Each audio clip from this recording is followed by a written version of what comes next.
We met when I was 14 years old. He was 16. We went to school together at Iowa Grant, and it was my freshman homecoming that we started dancing, and we've been dancing since.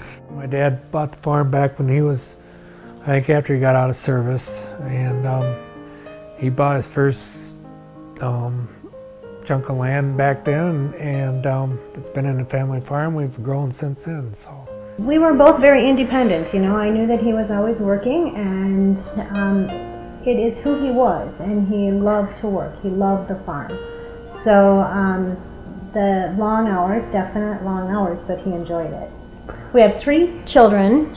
Tyler is 22. And Tiana's 21, and Logan is 16. we like to ride motorcycle, and we do a lot like fishing. We do quite a bit of that. I like to really hunt. That was one of my favorite things to do.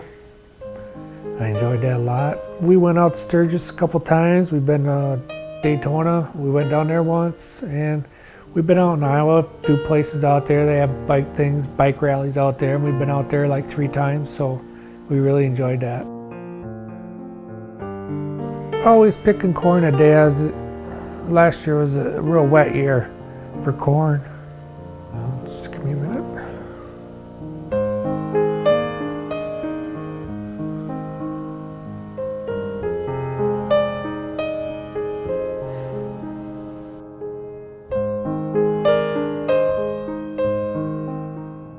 We started picking corn that morning, and by late in the afternoon our dryer couldn't take any more corn, so we just shut down. And I said, well, I got 45 minutes, I'm just gonna go hunting. So I didn't tell anybody where I was gonna go hunting or anything like that. And I figured, well, if I only got 45 minutes, I can't go very far because it takes too long to get set up and everything. So I said, well, I ain't been behind the home farm for a long time. I've been seeing a nice buck behind the home farm. So I said, told myself I'm gonna go back there. So I went back there, and when I went to climb up the tree, the top peg pulled out, and down I went.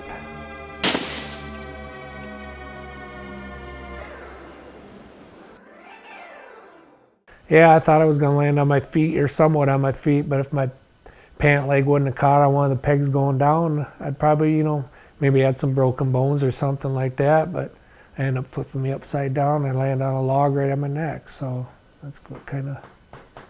And I knew then I was paralyzed. How did you know?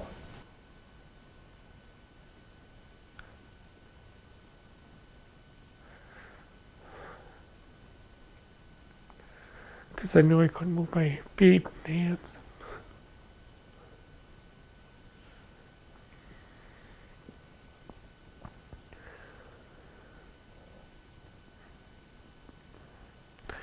Because I tried reaching for my cell phone to call.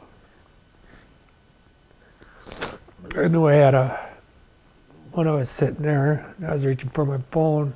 I could reach it first with my hands. And as soon as I got to hold my cell phone, I went to pull it out. And all of a sudden a sharp pain shot all the way down my neck, down to my feet. And then my hands just come back to my head, and that was it. I had no clue he was hunting. I thought he was out in the tractor, and it wasn't uncommon for him I had called him several times to see where he was or to come in for supper, and it wasn't uncommon for him not to answer my call or to call me back because he worked so hard, and I just assumed he was working. It'd be nothing unusual for us to work 11, 12 o'clock at night. And by that time, she'd already been in bed, and not think, no, she's not going to wake up during the night and just see. I was thinking that, oh, this is the last time I'll ever see my family again.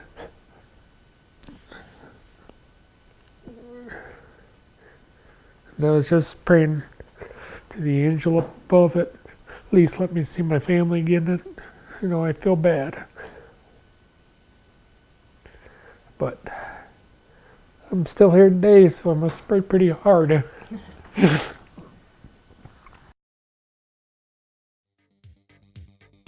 I'd barely started my day, and when that call came through, And the first thing that goes to your mind is somebody that's fallen that far and is in the woods and has probably been there all night. You don't know what you're going to walk in and find. You know, the first thing you want to do is find out, are they even talking? Are they still breathing? You know, do they have any functions whatsoever left going on? Tommy, do you have any feeling? Blink at me if you do. Blink once if you do. Everything looks good here, Tad. He's not blinking. When Teresa said he wasn't moving his extremities, then I called MedFlight. We got him packaged, collared, backboarded, and then a bunch of us carried him out. We carried him to the back of the pickup truck. His body is shutting down. Basically, when you're cold, your body just shuts down, and it's trying to keep the heart, the major organs, warm. We found out he had a core temperature of 79.9. From family members to the first responders to rescue squad to fire department, they all worked hand in hand. It couldn't have went any better, I don't think, for what his injury was.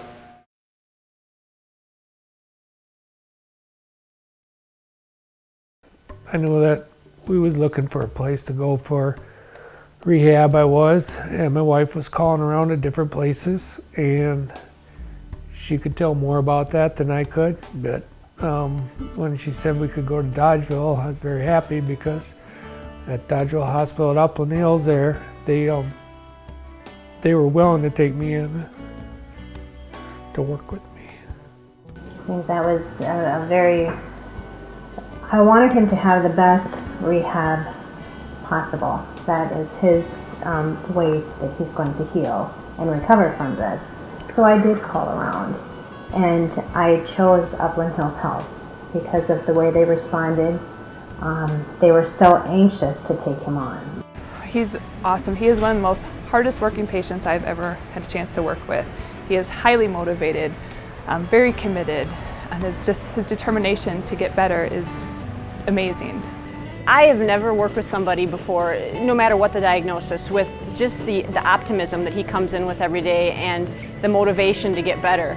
He's so creative. Him and his wife are both very creative. Some of the things that they've come up with to help us with therapy and to help him be more independent at home, it's outstanding. Yeah, it's fun to go there. I mean, I enjoy going there because they work me good. They give me a good workout. I work with Sarah and Deb up in here all the time, and they're great to work with. I mean, we can talk about anything we want to talk about in there. I mean, it's pretty wide open. And I enjoy it a lot. I mean, they keep me. I mean, granted, they're only supposed to probably keep me for an hour, but they eat their lunch in there while I'm working out. So it's really great that they'll take their extra time to put into me. I've got braces I put on my hands, and I'll do pull-ups with like a chair ladder. They push me pretty hard on balancing, and I don't have no triceps or no hands or anything, so they push me pretty hard. Now they got me putting a 10-pound vest on me to work me even harder now, and I'm enjoying it. I mean, it's going to take a lot of work, but someday I'll get there. With Tom, it's really been a privilege to work with him and his family. What a great group of people. I don't know if I've met better people in my life. I think his outlook is great. If he continues to work as hard as he does, the sky's the limit for him. You know, it's just phenomenal to see where he has come from the beginning to now. And he works his butt off every day that he's in here, and if he continues to do that, he'll do just fine. The one thing I think is just tremendous is Tom is big into hunting, and from my understanding from what Tom said is Annette really wasn't big into hunting before, but now she goes out there and hunts with him, and he has rigged up his wheelchair where he can actually have a crossbow on a stand and is able to still continue to hunt, and Annette goes with him. And from what Tom says, it sounds like Annette gets a lot more excited than what he thought she would about the hunting process. So I think that's one of the biggest things that we have stayed focused on, is keeping a positive attitude. And most of the time it's pretty easy because of the people that were around. The staff at Upland Hills, the moment you walk in the door, you have these friendly greeters that tell you where you're going. They're just wonderful, And then Deb and Sarah has done remarkable for his attitude. I mean, the help from Uplands has been awesome. I mean, can't ask for any more. My goal is to walk again, and I think someday I'll do it.